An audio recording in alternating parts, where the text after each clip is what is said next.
This is Counselcast, part of the Legal Talk Network, and I'm your host, Karin Conroy. When you face a complex case outside your expertise, you bring in a co-counsel for next-level results. When you want to engage, expand, and elevate your firm, you bring in a marketing co-counsel.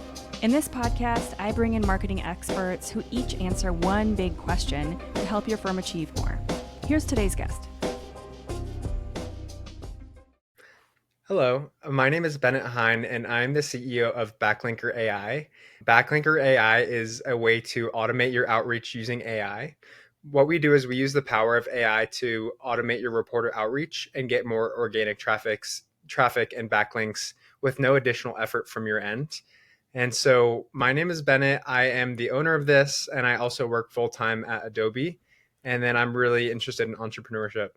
Awesome. Okay, well, that's a lot to cover. We probably won't cover everything there, but thank you so much for being here. I know we have a lot to cover, so I'm just going to jump right in. The title for today's show is going to be, Do Backlinks Still Matter in 2024? A fresh look for law firms. So, Bennett, let's first start with talking about backlinks in general. Like, what is a backlink and how does it work? Sure. I'm going to use the example that I always love giving. So I think backlinks started as a way to show credibility and authority. And Yes. research papers, actually, you would have more credibility when someone would cite your research paper. Yes. And so, like, let's say Albert Einstein cited your research paper, you would now be very credible. So Google did the same thing, and they said, okay, if Forbes links to your website and recommends people visit your website, that will automatically make you more authoritative than just a smaller website recommending your website. Exactly. Like your mom has a website and your mom recommends you. We're like, yeah, we already know your mom likes you. Yeah. But we see this all the time when it comes to PR. And the whole point of PR is like, hey, if you have been featured on CNN and you get a link from CNN to your site, and then you can also support that and kind of go back and forth, all of a sudden, that really boosts your reputation. We call these trust signals or trust indicators, all of these good things, but that is a big deal. Like, obviously, if you're featured on CNN, especially if you've got a nice little video clip where you've got, a feature there where you were speaking on some show there. But even if you were featured in a publication where you were writing somewhere and that publication's website has a higher domain authority than yours, that's good for you. So explain domain authorities. Got it. So domain authority is a metric that I think Ahrefs or Moz created to kind of show you how well websites are ranking and how strong they are.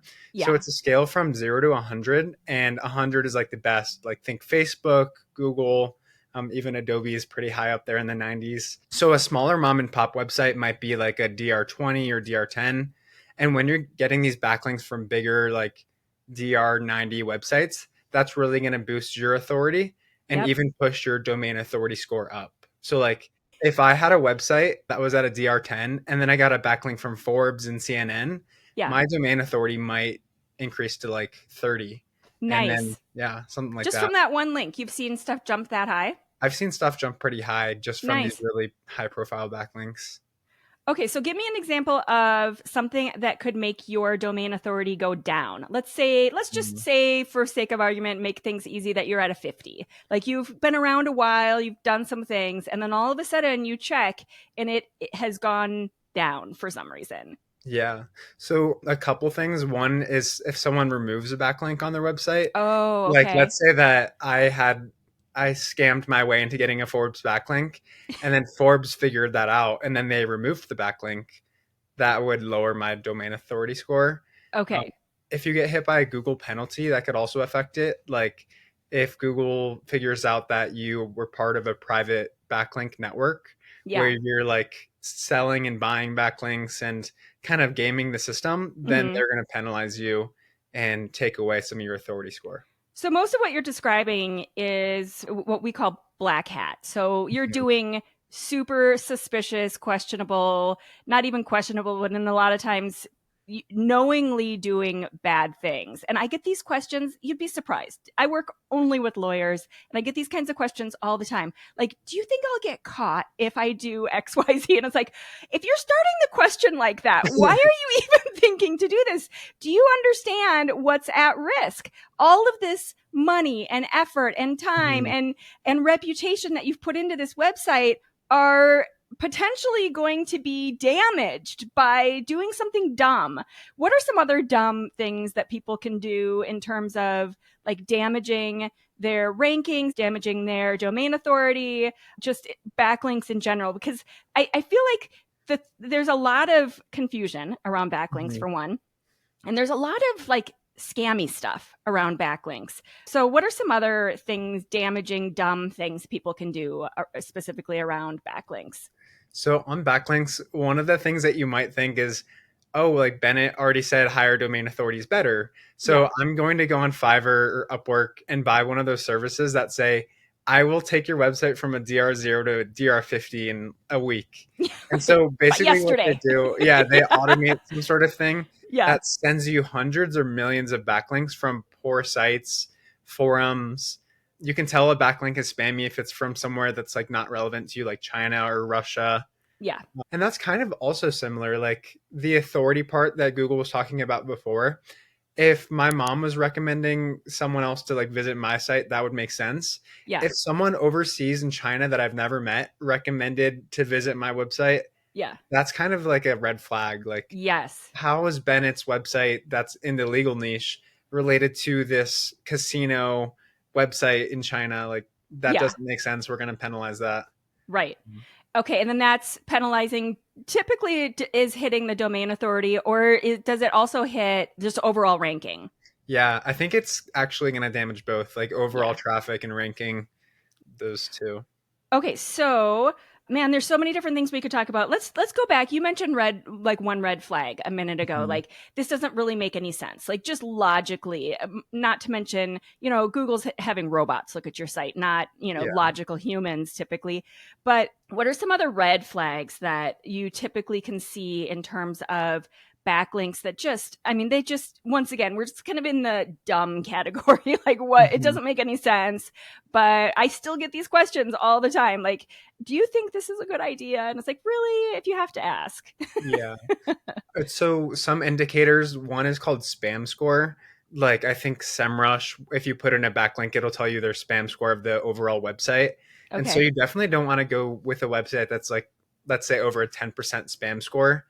Because like if you're getting a backlink from a site that looks legit, but when you take a look behind the scenes at their backlinks, those are all created badly, and then that reflects poorly on you. Yeah. Another thing to look for is bad. Like, you don't want to get comment backlinks that like you just spam a bunch of comment sections and say, visit my website, visit my website, visit my website. Yeah. The thing with forum backlinks, like, it may be like to an extent, but if you're spamming thousands or millions of forums with like visit my legal website, that's going to look poor.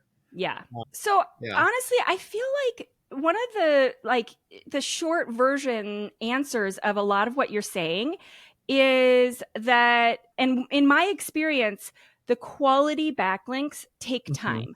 So honestly, I feel like people who are looking for to go from like zero, like we just launched this law firm and this website, we weren't even online last week, and we want to go from 0 to a score of 50 by next week. That's not going to be a reasonable expectation to do it in a legitimate, clean, solid way. Do you think that's accurate? Yeah, I think it's accurate. I guess you could start off by buying, like, I don't know if I'd recommend buying, but no. Yeah, it just seems like such a, once again, like that's just seems like you're trying to cheat. Yeah. So like these like cheating short-term things are probably going to hit you in the long term. Yes. But like if you want to go from 0 to 50, you can buy it, but it's not going to help you in 2 years when you're trying to. You got to do something more organic that makes sense. Yeah. And so one thing that makes sense for me and my clients is doing something called reporter outreach. Okay, that was my next thing I was kind of moving towards, is like, okay, so that's all the bad stuff and the dumb ideas and all of that stuff. Let's move into what is good, what does work, and what you've seen that is like quality. Yeah. The best bang for your buck in my opinion is reporter outreach. So I started. Is that like Haro, like help a reporter out? Okay. Definitely. I started SEO a couple of years ago when Haro was still like relatively untapped. So I would go on there and find things that were relevant to me as like a student or a business owner, and I would reply to them. And I actually got backlinks from Wall Street Journal, Business Insider, and other places. And that was just me manually typing in like answers to reporters' questions that they had. And so that was working pretty well. And then about a year ago, I decided maybe I could scale this and help other clients do this easily. And especially now with the advent of like automation and AI, I can figure out some way to save time on my end and also provide value for my clients. Okay. And what did you do? So what I did was Haro would send out emails every single day, and I would have a bot that said, okay, let's look through all of these things that reporters are asking for. Are any of them relevant to my client, like a legal business owner? Oh, wow, this person from Business Insider is asking for lawyer tips. And then so what I did is I would manually reply to them and send it out for these ones that are relevant to the reporter and to my client. And my clients got backlinks. So but which part was automated? So you said that you had kind of had automated this whole system, but one part was, which part was automated? So I took it step by step in the automation flow because I believe in doing everything manual to start. And then once it works, like automate a bit of it. So the first part that took me a while is every day I would have to read through 100 different like things that reporters are asking for. So I had a bot that would just read through all of them and just send me an email saying, hey, here are 5 things that are relevant to my client. Okay, so it would filter those out. And then the second thing I did once I was getting backlinks is that's when ChatGPT came around. So basically I had this thing that would send me the hey, here are the 5 things that reporters are asking for. I would put it in ChatGPT, copy and paste it, and then send it to the reporter. And that was getting backlinks. Like reporters thought that these natural sounding quotes were written by humans, and so they were using it. And I got backlinks from like ZDNet, Go Banking Rates, Legal Reader. So is that integrated into your backlinks.ai system? Kind of. So Haro, I think about 3 or 2 months ago, like December 31st, they shut down the email service because they were getting too much spam. And they pivoted to something called Connectively, which is now a paid platform where you have to pay to pitch. And they also you're talking about Haro, right? Okay. So Haro switched to Connectively. They charge money now. So in my opinion, it's not as good of a deal. I use something called featured.com, and I automated the process for that. Featured is similar to Haro, where they're asking for sources to reply on behalf of like the clients, and then it like answers the reporter's questions and we get backlinks. Nice. And so you've got that kind of a new automated system for that too. Yeah. That's amazing because like I will say I've used Haro over the years, but it is tedious. And when I'm busy, that is the first thing that falls to the wayside because it's tedious. There's so many that you have to wade through, and just kind of simplifying the things that you described would make it so much more likely to happen. And it's so valuable when you get those kind of links. Like if you're able to get a Wall Street Journal link, that's amazing. That would be worth all of that effort just by itself, not to mention any of the other ones that you're getting. Definitely. And I think the great part about my service is I'm kind of disrupting the bigger agencies that are charging $2,000 or $3,000 a month to do this. Sure. And by charging like $250 to $500, that's really undercutting the market. Totally. And I don't need to pay someone overseas to like write and respond. I just have AI do it, which is super cheap. Yeah, that's awesome. Okay, so we were talking about kind of the quality. So coming back to like the dumb ideas in terms of buying links, trying to think you can do it super fast, and just getting all of these bad, potentially black hat damaging backlinks versus the quality. So one idea is to use stuff like Haro, go out, get good backlinks from these reputable high authority sites. What are some other quality ways of getting backlinks? Like, that typically, like I will say, in my experience, it's taken me years and years and years to build up a library of backlinks. And in theory, this is kind of how it should work. Like, that's the whole point. Like, your years of experience and expertise are kind of being reflected in this number. Definitely. One thing that is helpful, like aside from reporter outreach, you can look at your competitors' websites and look at their backlink profile. And you can Nice. even do that for free. I can give you Sure. the tool to put in the comment. But yeah, you look at someone's like backlink profile, and then you have a virtual assistant reach out to all the websites that are linking to this Nice. website. Yep. And you say, hey, I saw you're linking to X, Y, and Z. I made a resource or article that would be really helpful for your readers and your audience. Yep. Can I post it? Or can I make a guest post on your website Right. that your readers would love? Yeah. So that's a Let me good do an option. update. The post that they have on your website is 3 years old. Let me do Yeah. something that's fresh, and let's make it better. Mhm. Like, if we're gonna go straight, like kind of head to head with a competitor, let me tell you how I can do a better job. Yeah. That would be And cool. there's a lot of SEO tools out there, and one is called Ahrefs, and you can actually like look at your competitor's backlink profile Yeah. and then go to their website itself and look at their outgoing links and see like, okay, are any of these links that they're going to other sites are broken? Like, let's say for example, Forbes was linking to a resource about the law, and Yeah. that resource like was broken and that website doesn't exist anymore.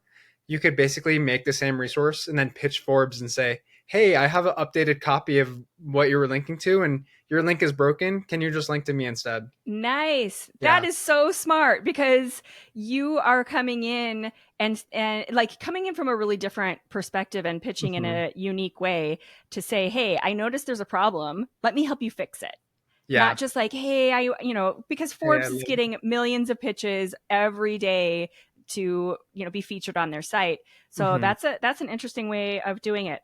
Okay, so we covered we covered quality versus quantity. Like the garbage that everybody thinks that they should be able to do like right out of the gate Mhm. versus it takes time, and the quality of links is going to take some effort, and you're not necessarily going to get a link from Forbes and CNN and Wall Street Journal in week 1. What other methods do you know of that you've seen really work for some of your clients? Hmm. Yeah, I'd say reporter outreach is the number one method for some of my clients, Yeah. because they've seen like traffic go from, let's say, like 1,000 monthly visitors to 10,000 monthly visitors in a Nice. couple months. Yeah. And there's really a big correlation between getting a backlink and improving your SEO. Yeah. One thing that my clients don't necessarily do, but I heard is really smart, is you can use a source like Google Trends to find some sort of exploding topic or unique angle to a story. Yeah. And then you just go out and pitch reporters on that. So like you're not waiting for reporters to come to you. You're providing them with the story and saying like, hey, did you know that this law term is exploding by 500% in the month of February? Yeah. Here's why, and here's an expert comment on that. Nice. And then they'll write the article up and link to you. So that kind of ties back to the whole title of the show, which is whether backlinks even matter. Because I Mhm. swear I get this question all the time that, SEO approaches are really downplaying backlinks, and Mhm. that it's not as much of the focus, or it's kind of being pushed to the side, or things are changing because of the algorithm, or whatever the question might be. But let's respond to that directly in terms of whether they matter and what you see, because you see this with your clients on a daily basis Mhm. about how their numbers are performing, how their site overall is performing, and when you're looking at it, it's specific to the backlinks, right? Yeah. Yeah. So tell me, like, in terms of the title of the show, do you do backlinks matter? I might be biased, but I 100% think that they matter. Yeah. And one thing that is interesting is it depends on your niche too. Like for Sure. those really saturated, difficult niches like law, real estate, where you're competing with a lot of other people who have the same style website, Yep. like a cookie cutter website where it's just trying to get you to fill out a form. That's when backlinks are really important because it's not like you can just have a bunch of content that's unique to you. But like for example, with a blog though, you might Right. not need as many backlinks to rank for some of those really long tail keywords. Yeah. But if you're trying to rank for something like lawyers in New York Yeah. or like buy a house Florida, you're Right. going to need backlinks. Like it's Yeah. impossible to rank for those big terms without links. Yeah, and you were showing me some graphs before we started Mhm. recording where, before and after backlinks, like there's just no question that if Google was changing their algorithm to somehow not care as much about backlinks, you wouldn't be seeing those kind of results. Yeah, So no. it clearly matters. Like how could it not matter if you're featured on Wall Street Journal or CNN and they're basically giving you a vote Why would Google not care about that? Of course, Definitely. that's like just logical. Yeah. Yeah. And another thing I think is really interesting is a good backlink. Like, what makes a good backlink? Yeah. People are going to ask.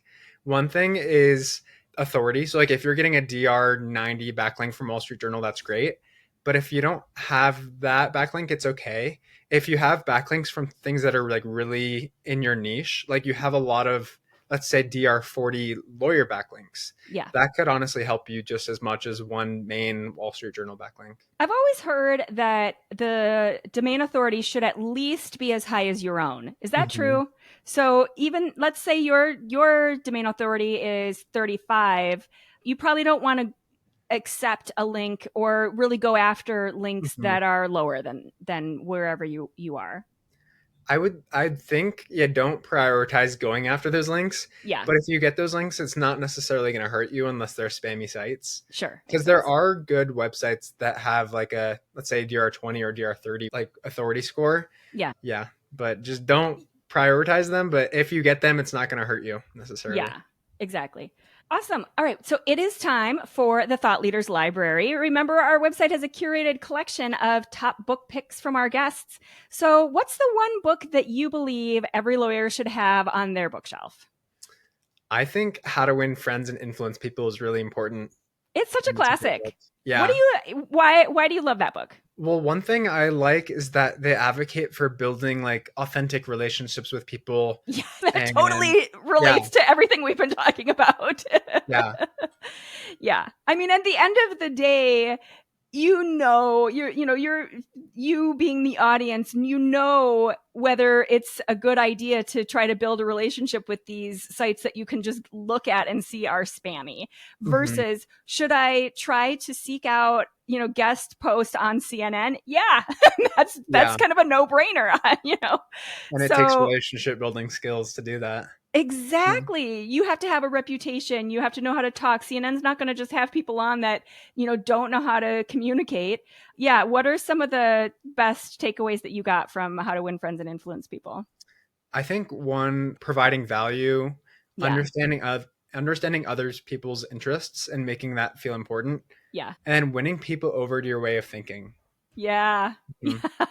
That's rough. I mean, especially it feels like over the last, really since the pandemic, we've become so divided, and that seems like such a challenge, but that's a different show. Yeah. Awesome. So, Bennett, what do you think is one big takeaway that you'd like people to get from this overall episode? I think one thing is that if you need help getting backlinks from like authoritative real sites, that is something I can help you with my service called Backlinker AI. We will definitely link to that on the show page, the show notes, and it will be tagged in all of the social media places and posts and all that stuff as well. But yeah, I think that we covered a lot. Like, there is so much out there about backlinks, and there's really a lot of bad press because there's so many scammy sites that I know a lot of clients who have backed away, and they've just kind of taken a pause because they're worried about all of that garbage that's out there. But when you take a perspective on just getting these quality links to notice you and recommend you and have the link and then be able to put that link on your own site, that makes it seem pretty clear and obvious. And I can't tell you the number of clients that we've had where they are featured in big publications or they've been on the news or whatever, and they're not even putting it on their website. And it's like, you're missing out on like such a great opportunity for all this SEO work. Yeah. So definitely make sure that you've got that interaction going on when obviously when you're being posted on these news organizations, you're busy, but like find somebody to get it done. Yeah, so that definitely. You can get the credit. And it can even be as easy as going on Upwork. There's a lot of like people that can help you with virtual administration tasks. Totally. Absolutely. Yeah. Awesome. Bennett Heyn is the founder of Backlinks.ai. And thank you so much for being here. This is an awesome conversation. Thank you. Thank you for listening to this episode of the CounselCast podcast. Be sure to visit our website at counsel-cast.com for the resources mentioned on the episode and to give us your feedback. If you enjoyed this episode, I would appreciate if you could rate and review the podcast on Apple and subscribe to your favorite podcast platform. See you on the next one.